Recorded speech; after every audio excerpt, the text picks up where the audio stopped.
Thank you so much friends, हमारी कहानी पसंद करने के लिए। कहानी शुरू करने से पहले चैनल को सब्सक्राइब करें, वीडियो को लाइक करें और अपने जज्बात कमेंट में जरूर लिखें। चलिए कहानी शुरू करते हैं। दोनों छोटे बच्चे पहले से ही आज्ञाकारी ढंग से निचली चारपाई पर बैठे नाश्ता कर रहे थे। सियाओ सियाओ, नीचे आओ और खाओ। वह टॉयलेट जाना चाहती थी। मैं वॉशरूम जा रही हूँ। लेकिन शौचालय के लिए कतार थी, इसलिए उसके पास लाइन में लगने के अलावा कोई विकल्प नहीं था। प्रवेश करने के बाद गंध से उसे मतली होने लगी, लेकिन वह इसे हमेशा के लिए बरकरार नहीं रख सकी। जब वह बाहर आए तो उन्हें ठीक होने में थोड़ा समय लगा। माँ, सभी को अपनी ओर देखते हुए यू शियाओ ने हाथ हिलाया, मैं ठीक हूँ। इसके बजाय झाओ तियानलेई ने अचानक कुछ सोचा। शौचालय बहुत बदबूदार था। उसे याद आया कि उसकी पत्नी ने उससे शादी करने के बाद पहली बार पुराने घर में शौचालय का इस्तेमाल किया था। उसके बाद उसने काफी देर तक हाथ धोए थे। कुछ इंस्टेंट मिल्क पाउडर लें। मुझे यह नहीं चाहिए, मेरे पास कैंडी का एक टुकड़ा होगा। कैंडी। झाओ तियानलेई को तुरंत कुछ कैंडी मिली और उसने एक टुकड़ा अपनी पत्नी को सौंप दिया। उसकी नजर सामने बैठे एक किशोर पर भी पड़ी। माँ। दोनों छोटे बच्चों ने सोचा कि युन जियाओक्सियाओ की तबीयत ठीक नहीं है और उन्होंने अपनी चिंता व्यक्त करते हुए चारों ओर भीड़ लगा दी। मैं ठीक हूँ। यह सिर्फ आराम की कमी और मतली के कारण था, जिससे वह थोड़ा अस्वस्थ महसूस कर रही थी। दोपहर के भोजन के लिए झाओ तियानलेई ने ट्रेन में खाना खरीदा, लेकिन यू जियाओक्सियाओ को अभी भी ज्यादा भूख नहीं थी। उसने भोजन का आधा डिब्बा खाया और बाकी झाओ तियानलेई को दे दिया। दा बाओ और जियो बाओ ने एक साथ खाना खाया और कुछ तैयार दूध पाउडर भी पिया। मध्य दोपहर में जब वे एक प्रमुख स्टेशन पर पहुंचे तो एक दादी और पोते की जोड़ी ने उनके सामने निचली चारपाई ले ली। छोटा बच्चा लगभग जियो बाओ की उम्र का था। युन शियाओक्सियाओ को दा बाओ और जियो बाओ के लिए फलों का एक डिब्बा खोलते हुए देखकर छोटा बच्चा अपनी दादी से आग्रह करते हुए उसे भी कुछ लाने के लिए कहने लगा। कॉमरेड, मेरा पोता डिब्बाबंद फल खाना चाहता है, क्या हम थोड़ा व्यापार कर सकते हैं? आपका पोता डिब्बाबंद फल खाना चाहता है, आप मुझसे क्यों पूछ रहे हैं? व्यापार? फिर आप व्यापार के लिए कुछ बाहर क्यों नहीं ले जाते? बिना कुछ लिए कुछ पाने की कोशिश कर रहे हैं। मेरे बच्चे इसे खाना चाहते हैं, अगर मैं आपके पोते को कैंडी का एक टुकड़ा दूं तो कैसा रहेगा? यू जियाओक्सियाओ ने एक लॉलीपॉप निकाला और उनकी मुलाकात की आकस्मिकता और बच्चे पैदा करने की समानता को पहचानते हुए उन्हें इसकी पेशकश की। मुझे चाहिए। छोटे लड़के ने लॉलीपॉप देखा और बिना पलक झपकाए उसे देखता रहा। जल्दी करो और इस आंटी को धन्यवाद दो। छोटा लड़का, हालांकि थोड़ा शरारती था, कैंडी की संभावना से खुश हुआ और कहा, धन्यवाद आंटी। एक लॉलीपॉप ने तुरंत बच्चे को पास आकर दा बाओ और जियो बाओ के साथ खेलने पर मजबूर कर दिया। हालांकि वे सभी अलग अलग क्षेत्रीय लहजे में बात करते थे, फिर भी बच्चे बिना किसी समस्या के संवाद करते दिखे। दूसरी तरफ जैसे ही दूसरे भाई यू ने काम खत्म किया, वह जल्दी से यू परिवार के घर चला गया। और वहां उसने वास्तव में सबसे बड़ी भाभी यू को देखा। ओह, बड़ी भाभी, क्या आप खाली हाथ मायके जा रही हैं? दूसरे भाई युन ने जानबूझकर उस खाद्य कंटेनर का दिखावा किया जिसे वह एक जालीदार बैग में ले जा रहा था। जब से उन्होंने घर का बंटवारा किया, तब से यह छोटा जीजाजी उस पर व्यंग्यात्मक व्यवहार रखते थे। बड़ी भाभी सिर्फ हमारा फायदा उठाने के लिए तो नहीं आ रही होंगी, है ना? आखिरकार मेरा बड़ा भाई बेहद फिल्मी है। सबसे बड़ी भाभी यू ने यह कहने की हिम्मत नहीं की कि उसका पति अविवाहित है। अन्यथा अगर यह बात उसके पति के वरिष्ठ अधिकारियों तक पहुंच गई तो पदोन्नति का समय आने पर उसके लिए कोई मौका नहीं होगा। मैं बस यह देखने आया था कि माँ और पिताजी कैसे हैं। अब जब आप यहाँ हैं तो मैं वापस चला जाऊंगा। सबसे बड़ी भाभी यून दरअसल माँ यून से क्लॉथ टिकट के बारे में पूछने आई थी, लेकिन उनकी सास ने उन्हें कोई टिकट नहीं दिया था। जहां तक सामान लाने की बात है तो वो निश्चित ही खाली हाथ आई थी। ससुराल जाते समय उपहार क्यों लाए? आप इतनी जल्दी क्यों जा रहे हैं? क्या आप माँ और पिताजी से थोड़ा और मिलने नहीं जाएंगे? क्या आप चिंतित हैं कि वे इसके बदले मुझे कुछ देंगे? दूसरा भाई यूं जानबूझकर व्यंग्यात्मक टिप्पणी कर रहा था, लेकिन उसकी बातों से सबसे बड़ी भाभी यूं क्रोधित हो गई, फिर भी वह अपना गुस्सा नहीं दिखा सकी। अपनी सबसे बड़ी भाभी को भगाने के बाद दूसरे भाई यून को ऐसा लगा जैसे उसने जीत हासिल कर ली है, खासकर उसे गर्व महसूस हुआ। अब जब चेहरे फट गए थे तो सचमुच राहत मिली। तुम फिर और चीजें क्यों ला रहे हो? माँ यू ने अपने सबसे छोटे बेटे को फिर से खाना ले जाते देखा। अब उसके बड़े भाई की पत्नी की तुलना में उसके छोटे बेटे को वास्तव में अलग रखा जा सकता है। क्या उसने सोचा था कि कुछ अच्छे शब्द कहने से उसे एक बार फिर ठोस चीजें मिलेंगी? अब जब वे अलग हो गए तो माँ यून ने फिर से देखा और महसूस किया कि बड़ी बहू उसकी पलकों के नीचे और भी अधिक स्वार्थी थी। पिताजी, क्या वह अभी तक वापस नहीं आया? फैक्ट्री में किसी चीज के कारण उसे देर हो गई होगी। दूसरे भाई यून ने लंच बॉक्स नीचे रखा और अपनी माँ की ओर देखा। मुझे छोटी बहन से एक टेलीग्राम मिला, मुझे नहीं पता कि वह कल वापस आएगी या परसों। एक टेलीग्राम? वह वापस आ रही है? माँ, क्या आपको लगता है कि छोटी बहन अंदर आई या नहीं? माँ यूं चौंक गई और एक पल के बाद बोली, उसे अंदर आना चाहिए था। अन्यथा अपने वर्तमान स्वभाव के साथ वह शायद वापस नहीं आती। उसे बच्चों को लाना चाहिए, है ना? दोनों बच्चे अब छोटे नहीं हैं और उन्हें किंडरगार्टन भेजा जा सकता है। मेरे ससुर ने भी यही कहा था। हमारे परिवार ने आखिरकार एक कॉलेज छात्र पैदा किया है। मैं देखना चाहता हूं कि सबसे बड़ी भाभी अब भी कितनी घमंडी हो सकती है। यह देखकर कि उसके सबसे छोटे बेटे को अभी भी अपने सबसे बड़े भाई की पत्नी के खिलाफ कुछ शिकायतें हैं, माँ यू ने किसी का पक्ष नहीं लिया। वह अब भी जानती थी कि कौन उसके करीब है। बस यह निश्चित नहीं है कि आपकी छोटी बहन किस विश्वविद्यालय में गई। क्या यह स्थानीय विश्वविद्यालय है या कहीं और से आया है? माँ यूं भी निश्चित नहीं हो सकी। क्या लाओसन आ गया है? जैसे ही पिता यून वापस आए, उनकी नजर अपने सबसे छोटे बेटे पर पड़ी। घर के अलग होने के बाद से यह बच्चा समय समय पर आता रहता था। पिताजी, छोटी बहन वापस आ रही है। फादर यून का हाथ कांपने लगा और उसने तामचीनी जार को लगभग गिरा दिया। उनकी सबसे छोटी बेटी, जो इतने वर्षों से ग्रामीण इलाकों में गई हुई थी, वापस आ रही थी। जब से उन्हें पता चला कि उनकी सबसे छोटी बेटी को उनकी सबसे बड़ी बहू की योजनाओं के कारण ग्रामीण इलाकों में भेज दिया गया है, पिता यूं ने ज्यादा कुछ नहीं कहा था, लेकिन उन्हें अंदर से कुछ हद तक दोषी महसूस हुआ। अब वह अंततः वापस आ रही थी। मुझे लगता है कि आपकी छोटी बहन ने शायद शहर से बाहर किसी विश्वविद्यालय में आवेदन किया है। माँ यू की नजर अपने पति पर पड़ी। उस समय उनके तर्क के बाद छोटी बहन वर्षों तक वापस नहीं आई थी। अब जब उसे विश्वविद्यालय में दाखिला मिल गया था, तो शायद उसने अपने स्थानीय विश्वविद्यालय में आवेदन नहीं किया था, है ना? फादर यून कुछ हद तक उत्साहित थे जब उन्होंने माँ यून और दूसरे भाई यून को देखा और पूछा, कौन सी यूनिवर्सिटी?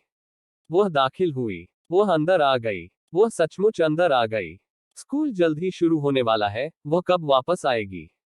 फादर यून को अभी भी विश्वविद्यालय की वर्ष की आरंभिक तिथि पता थी। क्योंकि एक सहकर्मी का बच्चा भी स्थानीय विश्वविद्यालय में दाखिल हुआ, उन्होंने कार्यशाला में आरंभ तिथि के बारे में बात की। उन्होंने यह भी कहा कि उसे हर समय घर पर खाली बैठे रहने के बजाय कैंपस में ही रहने दिया जाए। वह व्यक्ति उपेक्षा भाव से बोला, लेकिन उसकी आंखें मुस्कुराहट से भरी थी। देश भर में बहुत से लोगों ने कॉलेज प्रवेश परीक्षा दी, लेकिन स्वीकृति दर बेहद कम थी। विश्वविद्यालय में प्रवेश पाना कोई आसान काम नहीं था। कुछ बच्चे, जिनमें से कोई भी कॉलेज प्रवेश परीक्षा नहीं देना चाहता था। अप्रत्याशित रूप से इस सबसे छोटे बच्चे ने परीक्षा दी और प्रवेश ले लिया। मुझे लगता है परसों। मदर यू पिछले साल झाओ फैमिली विलेज टीम में गई थी और उन्हें पता था कि ट्रेन से कई दिन लगेंगे। उस समय जियाक्सियाओ ने उसके लिए एक स्लीपर टिकट खरीदा, अन्यथा उसे और भी अधिक कष्ट होता। जब वह आएगी तो क्या हम घर पर टेबल लगाएंगे या लाओए के रेस्तरां में जाएंगे? दूसरे भाई यून ने देखा कि उसके पिता कितने उत्साहित थे और थोड़ा शर्मिंदा भी महसूस कर रहे थे। चलो इसे घर पर करते हैं। छोटा बाजार अभी खुला है। माँ को किराने का सामान खरीदने के लिए जल्दी उठना चाहिए। अब व्यक्तिगत व्यवसायों के कार्यान्वयन के साथ कुछ बाजार भी धीरे धीरे खुल गए थे, लेकिन अभी भी बहुत सारे लोग इन छोटे बाजारों में जा रहे थे। आपको वास्तव में प्रतिस्पर्धा करनी होगी और जल्दी उठना होगा, अन्यथा खरीदने के लिए कुछ भी नहीं बचेगा। ठीक है। बूढ़ा होने के कारण वह वैसे भी जल्दी उठ जाता है। तो फिर मैं पहले वापस जाऊंगा। जब फादर यून ने सुना कि उनकी सबसे छोटी बेटी अपने परिवार के साथ वापस आ सकती है, तो उन्होंने भी अपनी बेटी और उसके परिवार के आने की उम्मीद में घर की साफ सफाई में मदद करना शुरू कर दिया। जियाक्सियाओ अभी भी इस बात से अनजान थी कि उसके दूसरे भाई ने पहले ही अपने माता पिता को उसकी वापसी के बारे में बता दिया था। एक लॉलीपॉप के कारण एक युवा लड़का उससे चिपक गया था, जिसकी शियाओक्सियाओ को उम्मीद नहीं थी। आंटी, आप सचमुच बहुत सुंदर हैं। आंटी, क्या यह मिल्क पाउडर है? क्या मैं कुछ आजमा सकता हूँ? आंटी, यह क्या है? क्या मैं इसे खा सकता हूँ? आंटी। दा बाओ इतना नाराज हो गया कि उसने लड़के को घूर कर देखा, लेकिन युवा लड़के ने दा बाओ पर कोई ध्यान नहीं दिया। लियांग लियांग, क्या तुम्हें भूख नहीं लगी है? खाना अच्छा नहीं लगता? लियानग लियांग ने भोजन के कुछ टुकड़े खाए थे, लेकिन वास्तव में उन्हें लगा कि यह स्वादिष्ट नहीं था और किसी भी तरह वह बहुत भूखे नहीं थे। दूसरे को दोष नहीं दे सकते, युवा होने के बावजूद यह बच्चा पूरी तरह से चीनी का आदी था और शियाओ के कारण भोजन और पे पी रहा था। आमतौर पर शांतचित्त रहने वाली बुढ़िया अब उन्हें संकोच भरी नजरों से देखने लगी। वे पहले एक दूसरे से परिचित नहीं थे, बोलने की हिम्मत नहीं कर रहे थे। लेकिन अब जब वे परिचित हो गए थे तो उन्हें लगभग यही इच्छा हुई कि वह उनका अपना बच्चा हो। रात अभी छोटी है, अगर अभी थोड़ा और नहीं खाओगे तो आधी रात को पेट भूख से बिलबिला उठेगा, पता है। भूख से बड़बड़ाना। लियानग लियांग ने अपने पेट को छुआ और जियाक्सियाओ पर नजर डाली, फिर दा बाओ और जियाओ बाओ को खाते हुए देखा। ठीक है, उसने वापस जाकर आज्ञाकारी ढंग से खाने का फैसला किया। जियाओक्सियाओ ने सोचा कि वे आधे रास्ते में उतर जाएंगे, लेकिन उन्होंने ऐसा नहीं किया। यहां तक उनकी मंजिल भी एक ही थी। सावधान रहें, इधर उधर न भागें। यहाँ बहुत भीड़ है और आप फंस सकते हैं। ट्रेन में काफी सारा सामान खर्च करने के बाद जियाओक्सियाओ अब केवल एक बैकपैक ले गया और एक बच्चे का हाथ पकड़कर उसे ले गया। काफी आराम महसूस कर रहा था। सहायक महिला पात्र का मायका परिवार भी एक प्रमुख मंच पर था, जहां ट्रेन में चढ़ने और उतरने वाले लोगों की काफी भीड़ थी।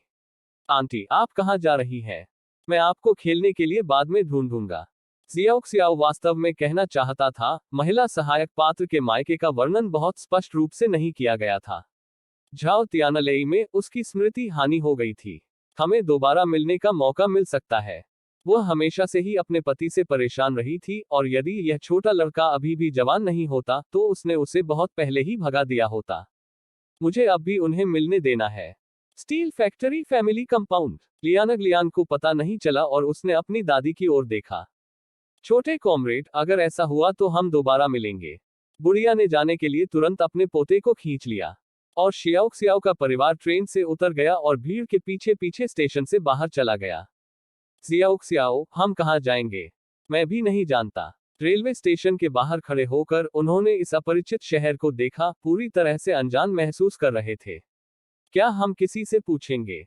यह जानना कि दूसरा भाई यून कहाँ काम करता था, उस स्थान को ढूंढना ही काफी होगा। चल दर। लेकिन उन्होंने कुछ ही कदम उठाए थे कि तभी कोई पूछने आया, क्या यह जियाओक्सियाओ है?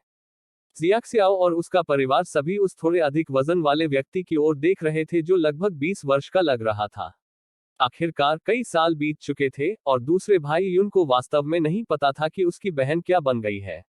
आप कौन हैं? दूसरे भाई यून ने जल्दी से एक तस्वीर निकाली। मैं तुम्हारा दूसरा भाई हूं, मैं आधे दिन से ढूंढ रहा हूं। झाओ तियानालेई ने तस्वीर ली और एक नजर में ही पहचान लिया कि यह उसकी युवावस्था की पत्नी है। आपको दा बाओ और जियो बाओ होना चाहिए, है ना? दूसरे भाई यून की नजर दा बाओ और जियो बाओ पर पड़ी। वे थोड़े काले दिखते थे, लेकिन वे गांव के लोगों से नहीं मिलते थे। उसकी छोटी बहन अब भी बहुत खूबसूरत थी। बात बस इतनी है कि उसका पति बहुत काला था, लेकिन फिर भी अच्छा दिखता था। आप कौन हैं? छोटे चाचा। दा बाओ और जियो बाओ ने तुरंत उनका अभिवादन किया। नमस्कार छोटे चाचा। अच्छा, चलो घर चलते हैं। जैसे ही दूसरे भाई यून ने यह कहा, वह झाओ तियानालेई को हैंडबैग ले जाने में मदद करने के लिए पहुंचा। दूसरे भाई, मैं खुद को संभाल सकता हूं, यह भारी नहीं है।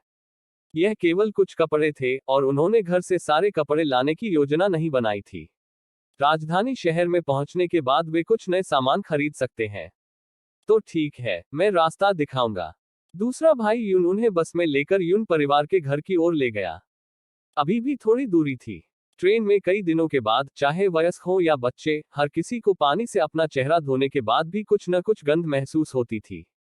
जिस आवास परिसर में वे जा रहे थे वह अपार्टमेंट इमारतों से बना था और यून परिवार को शुरू में माता पिता दोनों के काम करने के कारण टाइप 2 इकाई सौंपी गई थी, जिसे 3 कमरों में विभाजित किया गया था।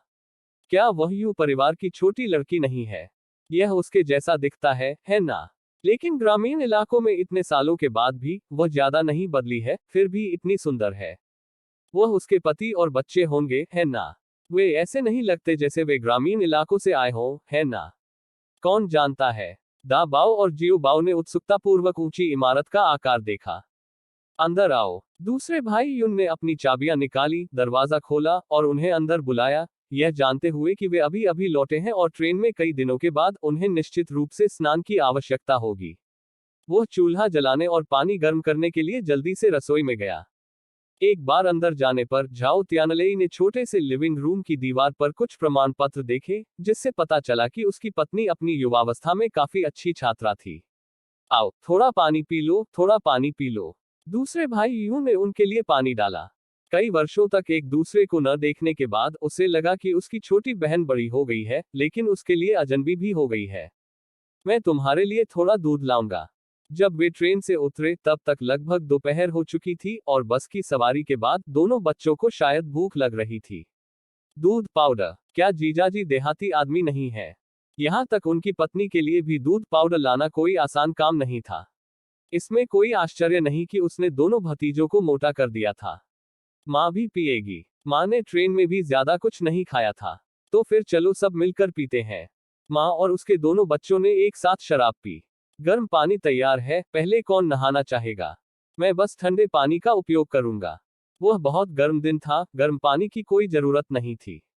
आगे बढ़ो। झाओ तियानलेई नहाने के लिए अपने बदले हुए कपड़े, पानी की एक बाल्टी और साबुन बाथरूम में ले गया। जहां तक दो छोटे बच्चों की बात है, दूसरे भाई यून ने उन्हें गलियारे में नहलाना शुरू कर दिया। यह शैम्पू है, लेकिन आप इसे नहाने के लिए भी इस्तेमाल कर सकते हैं। प्रेस प्रकार? निश्चित रूप से यहाँ आना आसान नहीं है। क्या छोटी बहन हमेशा देहात में नहीं रहती थी? हर चीज कैसे संकेत देती है कि उसके पास पैसा है।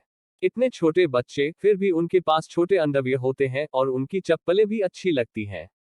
ऐसा लगता है कि जीजाजी एक काबिल आदमी है, न केवल अपनी नाजुक छोटी बहन की देखभाल करने में सक्षम है बल्कि दोनों बच्चों की भी अच्छी तरह से परवरिश कर सकते हैं। तियाओ, क्या ये जियाओ के दो बच्चे हैं? पड़ोसी चाची ने दूसरे भाई यून को दो बच्चों को स्नान करने में मदद करते देखा, उनकी गोरी त्वचा को देखा, हालांकि उनकी बाहें और चेहरे थोड़े काले थे। हाँ, ये उसके दो बच्चे हैं। आप नहाने के लिए क्या उपयोग कर रहे हैं? इसकी खुशबू भी अच्छी है। साबुन? आपकी बहन जियाओक्सियाओ बहुत ज्यादा नहीं बदली है, फिर भी वह इतनी अच्छी दिखती है। हाँ, मेरी छोटी बहन हम चार भाई बहनों में हमेशा सबसे सुंदर रही है। अंकल, आप बहुत जोर से रगड़ रहे हैं। दूसरे भाई यून ने दाबाओ को जोर से रगड़ते हुए जवाब दिया, जिनके छोटे हाथ लाल हो गए थे, जिससे उन्हें एक अनुस्मारक मिला। बच्चों की त्वचा कोमल होती है। दूसरे भाई यून ने अब देर करने की हिम्मत नहीं की, अंदर झांकते हुए चिंतित था कि उसकी बहन उसे स्नान के दौरान गलती से बच्चे की त्वचा को रगड़ते हुए लाल कर सकती है। एक तौलिए का उपयोग करके उसने दोनों बच्चों के बाल और शरीर को सुखाया और फिर उन्हें कपड़े पहनाए। दूसरे भाई यून की चालें बहुत चुस्त थी। एक पुरुष होने के बावजूद उन्होंने कई बच्चों के पालन पोषण में मदद की थी। अंदर आओ, माँ और पिताजी को भी वापस आना चाहिए। झाओ तियानलेई, जो पहले स्नान करने गए थे, भी लौट आए। दूसरे भाई, मुझे कपड़े दो। दूसरे भाई यून ने गंदे कपड़े अपने बहनोई को सौंप दिए। बच्चे के लिए कपड़े धोना बिल्कुल भी परेशानी वाली बात नहीं थी। तभी यून जियाओक्सियाओ नहाने के लिए चली गई, काले फूलों वाली पोशाक में बदल गई, और उसने अपने बाल भी धोए। जैसे ही वह खत्म हुई, माँ यू और पिता यू काम से वापस आ गए। नमस्कार दादी। नमस्कार दादी। जैसे ही माँ यून ने दोनों पोते पोतियों को देखा, उन्होंने देखा कि वे काफी काले हो गए थे, लेकिन लंबे भी हो गए थे, टी शर्ट, शॉर्ट्स और सैंडल पहने हुए थे। फादर यून ने छोटे बच्चों को बड़ा किया और उन्हें कहना पड़ा, वे वास्तव में काफी अच्छे से बड़े हुए। यह तुम्हारे दादाजी हैं। नमस्कार दादाजी, मैं दा बाओ हूँ। नमस्कार दादाजी, मैं जियो बाओ हूँ। पिता यून ने अपनी बेटी और दामाद को नहीं देखा। तुम्हारी छोटी बहन कहाँ है? वह वहां कपड़े धो रही है, उसे जल्द ही आना चाहिए। दूसरा भाई यून छोटी सी रसोई में हलचल करने लगा। फॉर्मूला दूध बच्चों के लिए कारगर था, लेकिन दोनों भतीजे अब उतने छोटे नहीं थे, यह कैसे पर्याप्त हो सकता था? दा बाओ, आपकी उम्र कितनी है? पिता यून ने पहली बार मिले अपने पोते की ओर देखकर मुस्कुराहट छोड़ी और पूछा। मैं पहले ही 6 साल का हो चुका हूँ, 7 साल का। नामात्र आयु में 7 वर्ष। मैंने तुम्हारी दादी से सुना है कि तुम कविता सुना सकती हो। दा बाओ की आंखें चमक उठी, माँ ने हमें सिखाया। माँ यू ने जियो बाओ की ओर देखा, उसके बाल सहलाए। यह स्पष्ट था कि वह थोड़ा विवश था, संभवतः इसलिए क्योंकि वे एक अजीब जगह पर थे, अभी तक पूरी तरह से परिचित नहीं थे। जियो बाओ, क्या तुम्हें भूख लगी है? जियो बाओ ने अपना सिर हिलाया। भूख नहीं है, माँ ने फॉर्मूला बनाया है। फॉर्मूला? कि वे अभी भी इतनी अच्छी चीज का प्रबंधन कर सकते हैं। शहर के लोगों के लिए फॉर्मूला प्राप्त करना आसान नहीं था। आखिरकार यह कुछ ऐसा था जिसे केवल बच्चे के जन्म पर जन्म प्रमाण पत्र के साथ ही प्राप्त किया जा सकता था। उन्होंने थोड़ी देर बातें ही की थी कि तभी कोई और अंदर आ गया। माँ यू और पिता यू दोनों ने पीछे मुड़कर देखा। यह जोड़ा इस दामाद से पहले कभी नहीं मिला था।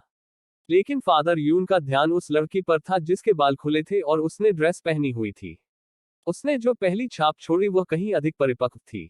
ग्रामीण इलाकों में उसके कुछ वर्षों ने उसे निराश नहीं किया था। इसके विपरीत वह और भी सुंदर लग रही थी। उसके बगल वाले युवक की त्वचा कुछ काली थी, लेकिन वह उसकी बेटी से लंबा था और उसकी शक्ल काफी स्वीकार्य थी। अपने ससुर की कड़ी नजर में फंसकर झाओ तियानलेई को कुछ हद तक निर्दोष महसूस हुआ। अंदर आ जाओ, मैं कपड़े रख दूंगा। झाओ तियानलेई को पता था कि उसके ससुर का अपने दामाद के प्रति असंतोष बढ़ रहा था। इसके अलावा वह चुपचाप अपनी बेटी को लेकर भाग गया था। उसे बाहर न निकालना ही सर्वोत्तम था जो वह कर सकता था। माँ, पिताजी, यू जियाओक्सियाओ ने धीरे से पुकारा। लेकिन उस कॉल ने फादर यून के दिल को छू लिया। यदि ऐसा ग्रामीण इलाकों में जाने से पहले होता तो वह निश्चित रूप से मुस्कुराती और बातें करती हुई आती और कुछ खर्च के लिए पैसे मांगती। लेकिन अब वह समझदार और अच्छे व्यवहार वाली हो गई थी, जिसकी उसे आदत नहीं थी। मैंने कुछ साधारण व्यंजन बनाए हैं, चलो खाते हैं। दूसरे भाई यू ने भोजन निकाला। दूसरे भाई का खाना बनाना वाकई बहुत अच्छा है। माँ यू ने मुस्कुराते हुए कहा, आपका दूसरा भाई अब एक सरकारी रेस्तरां में सहायक शेफ है। उसने खाना बनाना अपने ससुर से सीखा है। परिवार एक साथ इकट्ठा हुआ। फादर यू अभी भी झाओ तियानलेई को नापसंद करते थे, लेकिन वह अपने दो पोते पोतियों के साथ मुस्कुराते हुए उन्हें खाना परोस रहे थे। दूसरा भाई यून अंततः बैठ गया और उसने वह प्रश्न पूछा जो वह पूछने के लिए उत्सुक था, छोटी बहन, क्या तुम्हें विश्वविद्यालय में दाखिला मिला? यू जियाओक्सियाओ ने सिर हिलाया। 3 साल की समीक्षा के बाद मैंने आखिरकार इसे बना लिया। सच में भर्ती हो गए? यू परिवार के तीनों सदस्यों ने राहत की सांस ली और उनके चेहरों पर मुस्कान आ गई। कौन सा स्कूल? जिंगडू तसिंग विश्वविद्यालय। ये 4 शब्द बोलते ही यू परिवार के तीनों सदस्य एक बार फिर चौंक गए। तसिंग विश्वविद्यालय। दूसरा भाई यून उत्साह से खड़ा हुआ और बोला, पूरे देश में विज्ञान के लिए सबसे अच्छा विश्वविद्यालय। तुम्हें इसके बारे में भी पता है? दूसरे भाई यून ने हंसते हुए कहा, मैंने सुना है कि आप इस वर्ष कॉलेज प्रवेश परीक्षा दे रहे थे, इसलिए मैंने कुछ विश्वविद्यालयों पर ध्यान दिया। यहाँ तक पिता और माँ यून भी बेहद उत्साहित थे। आखिरकार वो तसिंग विश्वविद्यालय था। मेरी माँ एक शीर्ष विद्वान है। शीर्षस्थ विद्वान? कौन से शीर्ष विद्वान? जियो बाओ, आपकी माँ किस प्रकार की शीर्ष विद्वान है? अपने छोटे भतीजे से पूछने के बाद दूसरे भाई यून ने जियाक्सियाओ की ओर देखा, जानना चाहा कि वह किस तरह की शीर्ष विद्वान थी। जियाओक्सियाओ प्रांतीय शीर्ष विद्वान है और काउंटी नेतृत्व ने व्यक्तिगत रूप से प्रवेश पत्र और छात्रवृत्ति पुरस्कार भेजा है। प्रांतीय शीर्ष विद्वान। दूसरा भाई यून वास्तव में जोर से चिल्लाना चाहता था। उसकी छोटी बहन एक शीर्ष विद्वान थी, एक शीर्ष विद्वान और एक छात्रवृत्ति पुरस्कार था। दा बाओ ने कहा, मेरे पिता को भी एक विश्वविद्यालय में दाखिला मिला था। इससे तुरंत उत्तेजना दब गई। मेरे जीजाजी को भी एक विश्वविद्यालय में दाखिला मिल गया। कौन सा? जिंगडू प्रौद्योगिकी विश्वविद्यालय। बहुत खूब। यह शीर्ष विद्यालयों में से एक था। उसने सचमुच इस जीजाजी को कमतर आंका था। यहाँ तक कि फादर यून, जिन्होंने पहले इस दामाद को नीची नजर से देखा था, मुस्कुराने से खुद को नहीं रोक सके और कहा, प्रभावशाली, प्रभावशाली। माँ यू ने भी झाओ तियानलेई को यह सोचकर अस्वीकार कर दिया था कि भले ही वह उनकी बेटी की अच्छी देखभाल करता है, लेकिन वह उनके जैसे शहर के लोगों के लिए उपयुक्त नहीं है, क्योंकि उनकी बेटी हाई स्कूल में थी और वह ग्रामीण इलाके से था। लेकिन अब चीजें बदलने लगी थी। तो फिर हमें आज रात एक अच्छा जश्न मनाना चाहिए। उनके परिवार ने 2 विश्वविद्यालय छात्रों को जन्म दिया था।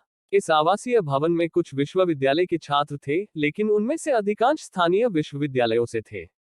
उनकी तुलना तसिंग विश्वविद्यालय से कैसे की जा सकती है? यहाँ तक वह लाउडस्पीकर से इसकी घोषणा भी करना चाहते थे। हमें वास्तव में ठीक से जश्न मनाना चाहिए। क्या हमें विश्वविद्यालय प्रवेश उत्सव भोज का आयोजन करना चाहिए? कॉलेज प्रवेश परीक्षा की बहाली के बाद से फादर यून ने काफी संख्या में भाग लिया था। ऐसी परेशानी की कोई जरूरत नहीं है, हम कई दिनों तक नहीं रह सकते। हमें हमारे प्रवेश पत्र थोड़ी देर से मिले और स्कूल शुरू होने वाला है।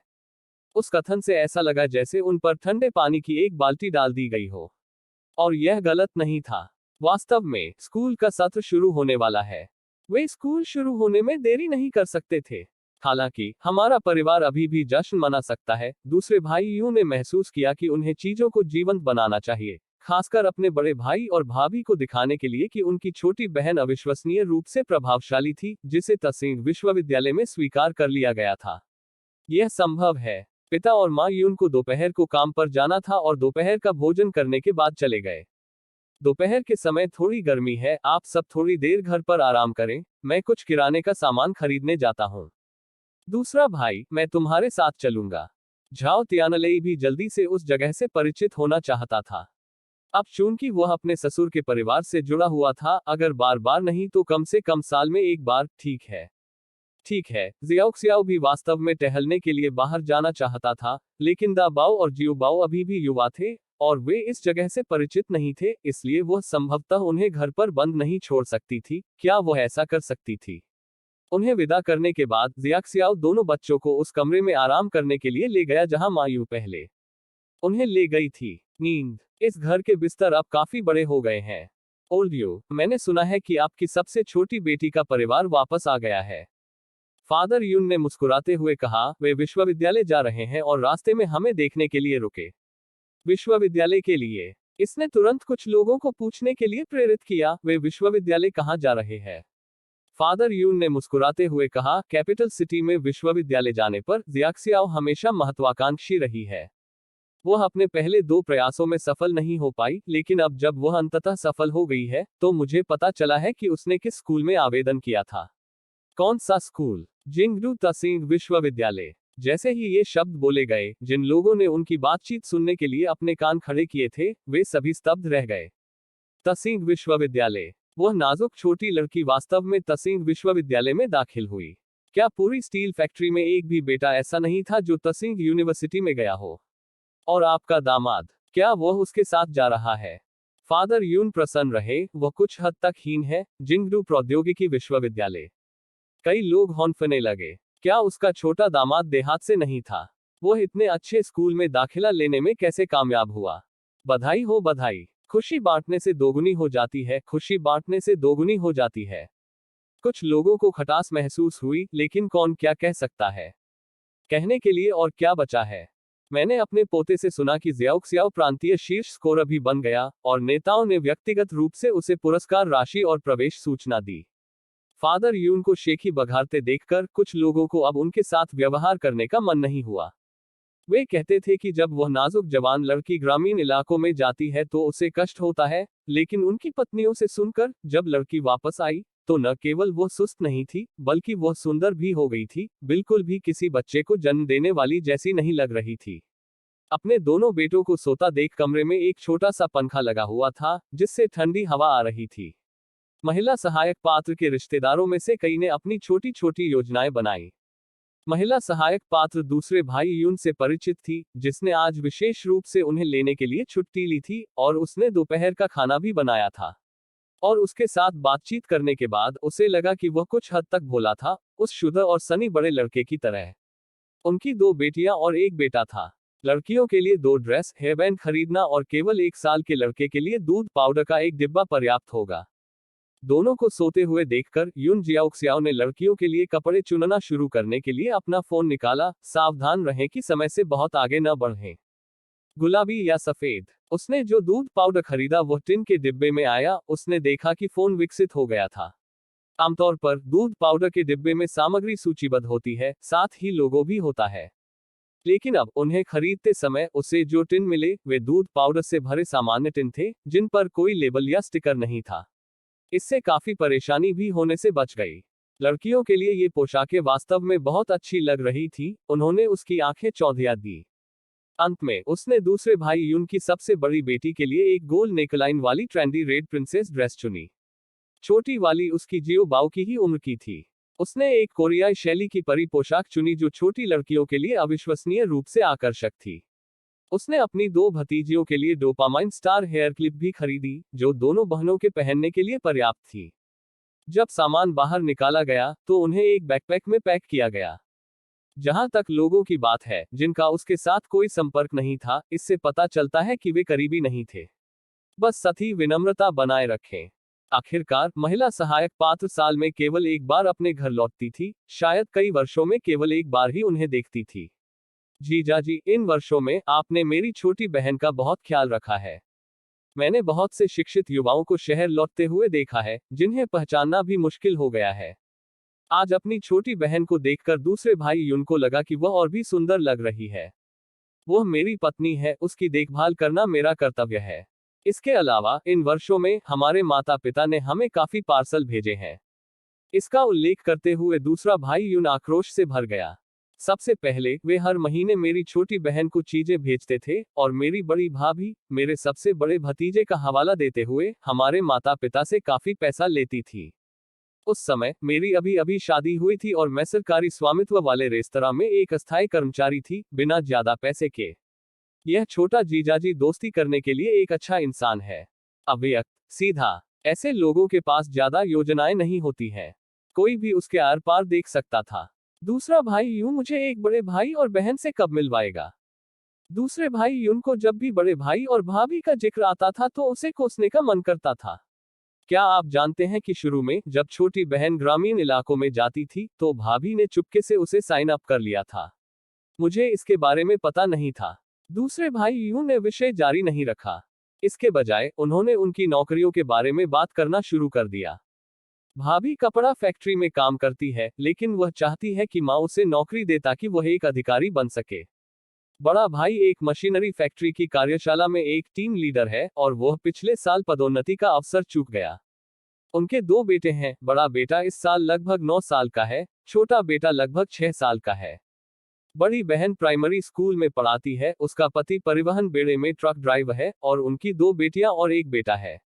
जहां तक परिवार की बात है, मैं वर्तमान में एक सरकारी स्वामित्व वाले रेस्तरां में काम करता हूं, मेरी पत्नी एक डिपार्टमेंटल स्टोर में काम करती है और मेरी 2 बेटियां और एक बेटा है। सबसे बड़ा जियो बाऊ से कुछ महीने बड़ा है, छोटा 4 साल का है और सबसे छोटा बेटा सिर्फ 1 साल का है।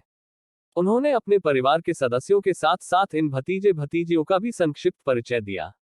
इस पहली मुलाकात के लिए बस आप सभी छोटे बच्चों को एक छोटा लाल लिफाफा तैयार करने को कहें। जरूर, मैं भतीजे और भतीजियों के लिए एक लाल लिफाफा तैयार करूंगा। झाओ त्यानलेई भी इन मामलों पर उपद्रव नहीं करना चाहते थे। चलो, हम पहले सामान खरीदेंगे, सामान बिक जाने के बाद हम स्कूल जाकर बड़ी बहन को बच्चों और उसके पति को घर ले जाने के लिए सूचित करेंगे। साइकिल पर दूसरे भाई यून ने कहा कि कहां जाना है। दूसरे भाई यूं, यह जानते हुए कि यह झाओ त्यानलेई की पहली यात्रा थी, साइकिल पर सवार हुए और उन्हें स्थानों के बारे में बताया। उन्होंने कई स्थानों का दौरा किया और ढेर सारी सब्जियां खरीदी। सुबह सुबह माँ यून ने भी बाजार से काफी कुछ खरीदा था। दूसरे भाई, मुझे भुगतान करने दो, मुझे भुगतान करने दो। यह व्यक्ति बहुत कुशल था, वह उसे दोपहर में खरीदारी के लिए ले गया और पास की नदी के किनारे 2 मछलियां भी पकड़ी। वह बड़ी बहन को सूचना देने स्कूल भी गया। फिर वह लोगों और चीजों को घर वापस ले गया। दा बाओ और जियो बाओ पिछले कुछ दिनों से ट्रेन में थे, हालांकि स्लीपर संकीर्ण था, क्योंकि दोनों में से कोई भी भाई बहुत लंबा नहीं था, प्रत्येक ने एक छोर पर कब्जा कर लिया था। वे बहुत अच्छी तरह से सोए थे, इसलिए वे दोपहर में 1 घंटे की झपकी के बाद उठे। माँ, तुम्हें शौचालय में ले जा रहा हूँ। बाहर जाने पर रजिस्ट्रेशन कल था। पारिवारिक भवन में बहुत सारे बच्चे थे। जैसे ही वे बाहर आए, कुछ बच्चों की नजर दा बाओ और जियो बाओ पर पड़ी। विशेष रूप से उनकी निगाहें यून शियाओक्सियाओ पर पड़ रही थी। यह खूबसूरत बड़ी बहन कौन थी? माँ, क्या आप बाहर जाकर खेलना चाहते हैं? पहली बार बाहर जाकर बड़े शहर का पता लगाने की इच्छा रखने वाले 2 छोटे बच्चों के लिए यह बिल्कुल सामान्य था। तो चलो घर चलते हैं और दरवाजा बंद कर लेते हैं। यून जियाओक्सियाओ घर जाकर ताला लगाने ही वाला था कि दूसरा भाई यून और झाओ त्यानलेई वापस आ गए। दोनों बहुत सारी चीजें लेकर आए। वे तेज थे। पिताजी, छोटे चाचा, क्या तुम जाग रहे हो? दूसरे भाई, क्या मैं उन्हें थोड़ा बाहर घुमाने के लिए ले जा सकता हूँ? अभी भी गर्मी है, थोड़ी देर रुको फिर बाहर जाना। दूसरे भाई यून के घर लौटने के बाद वह रसोई में गया और व्यस्त होने लगा। उसने वादा किया था कि चाहे कुछ भी हो, छोटी बहन के वापस आने पर वो पूरी मेज तैयार करेगा। झाओ त्यानलेई मदद करने के लिए रसोई में गया। जीजाजी, क्या आप खाना बना सकते हैं? मैं साधारण व्यंजन बना सकता हूं, लेकिन दूसरे भाई से तुलना नहीं कर सकता जो व्यवहारिक रूप से एक पेशेवर शेफ है। दूसरे भाई यून ने फिर उनके गांव में होने वाली कुछ दिलचस्प चीजों के बारे में पूछा। साल का कौन सा समय आपके लिए सबसे व्यस्त है? अब शरद ऋतु की फसल के दौरान प्रवेश नोटिस मिलने से पहले हम फसल के कई दिनों तक घर पर रहे। शरद ऋतु की फसल में व्यस्त है। मैं कुछ चेस्टनट लाया हूं, हम उनका उपयोग चिकन पकाने के लिए कर सकते हैं। यह ठीक रहेगा। झाओ त्यानलेई 10 किलोग्राम से अधिक चेस्टनट लाए थे। जहां तक लिविंग रूम की बात है, यू जियाओक्सियाओ ने एक किताब निकाली जिसमें उन्हें पात्रों को पहचानना सिखाया गया। ट्रेन में इस तरह उसने उन्हें व्यस्त रखा, अन्यथा न केवल बच्चों बल्कि कुछ वयस्कों को भी ट्रेन में दिन बिताना असहनीय लगेगा। मैं और मेरी पत्नी पढ़ाई में कभी भी अच्छे नहीं थे। लिविंग रूम से पढ़ने की आवाज सुनकर दूसरा भाई यून कुछ भावुक हो गया। 2 बेटियां और एक बेटा, उन्हें अब भी उम्मीद थी कि वे सभी किसी दिन विश्वविद्यालय में प्रवेश ले सकेंगे। आप उन्हें और अधिक पढ़ने के लिए प्रोत्साहित कर सकते हैं। कुछ परियों की कहानियों से शुरुआत करें। उन्हें कहानियां सुनाने के बाद उन्हें समझने दें। पढ़ना, परिकथाएं, क्या यह सचमुच काम कर सकता है? दा बाओ और जियो बाओ ने स्कूल शुरू नहीं किया है और आमतौर पर जियोक्सियाओ उन्हें घर पर पढ़ाता है। वे पहले से ही कुछ पात्रों को पहचानते हैं। क्या हमें इसे आजमाना चाहिए? हम निश्चित रूप से बच्चों को खराब प्रदर्शन करने और हमारी नौकरियां लेने नहीं दे सकते, है ना? लेकिन उन्हें लगा कि यह सही नहीं है। कुछ लोगों को पहले ही नौकरी से निकाला जा रहा था। आजकल वहां निजी रेस्तरां हैं। इस दर पर कितने लोग सरकारी स्वामित्व वाले रेस्तरां में खाने के लिए आते रहेंगे? दूसरा भाई, क्या तुमने कभी अपना खुद का छोटा रेस्तरां शुरू करने के बारे में सोचा है? एक छोटा रेस्तरां। हालांकि अभी भी स्टोरफ्रंट उपलब्ध है, आप एक जोड़ी खरीदने के लिए कुछ पैसे जमा कर सकते हैं। तब कम से कम आपके पास वापस लेने के लिए कुछ तो होगा। दूसरा भाई यून इस विचार की सरलता पर आश्चर्यचकित होकर हौंफने लगा। संपत्ति की कीमतें बढ़ रही हैं, जितनी जल्दी आप खरीदेंगे उतनी जल्दी आपको फायदा होगा। दूसरे भाई, आप घर जा सकते हैं और दूसरी भाभी के साथ इस पर चर्चा कर सकते हैं। मैंने पिछले साल कुछ महीनों के लिए बाहर दस्तक दी थी और देश अब विकसित हो रहा है। आपको कुछ पुराने विचारों को तोड़ना होगा। राज्य के स्वामित्व वाले रेस्तरां को कूपन की आवश्यकता होती है, लेकिन निजी रेस्तरां को नहीं। यदि आपके पास कोई विकल्प होता तो आप किसे पसंद करेंगे? जाहिर है, वह निजी रेस्तरां को ही चुनेंगे। अवचेतन रूप से महसूस करते हुए उसके बहनोई की दृष्टि उससे कहीं अधिक व्यापक थी। ठीक है, मैं घर जाऊंगा और इसके बारे में सोचूंगा। इन वर्षों में उन्होंने और उनकी पत्नी ने कुछ पैसे बचाए थे, साथ ही पारिवारिक संपत्ति के बंटवारे से जो कुछ उन्हें मिला था और अपने ससुर की कुछ वित्तीय मदद से वे स्टोरफ्रंट खरीद सकते थे। लेकिन मुझे अभी भी अपने जीजाजी को धन्यवाद देना है। अगर यह कोई और होता तो उसे डर है कि उसके जीजा ने यह बात उससे साझा नहीं की होती।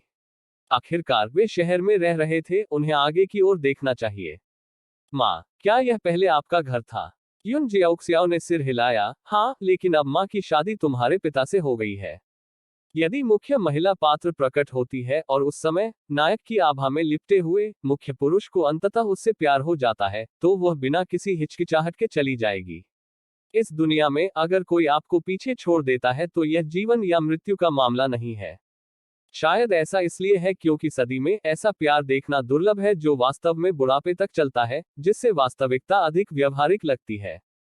माँ, यह आपका प्रमाण पत्र है। मैं माँ का नाम पहचान सकता हूँ। वे दोनों लोग जो रसोई में व्यस्त थे भी बाहर आ गए। सब्जियां कटकर तैयार हो चुकी थी, बस खाना पकाने से पहले लोगों के काम से निकलने का इंतजार किया जा रहा था। दा बाओ, क्या आप स्कूल जाना चाहते हैं? हाँ, माँ ने कहा कि एक बार जब हम कैपिटल सिटी पहुंच जाएंगे तो वह मुझे स्कूल जाने देंगी। स्कूल जाना और बच्चों को अपने साथ कैपिटल सिटी ले जा रहे हैं।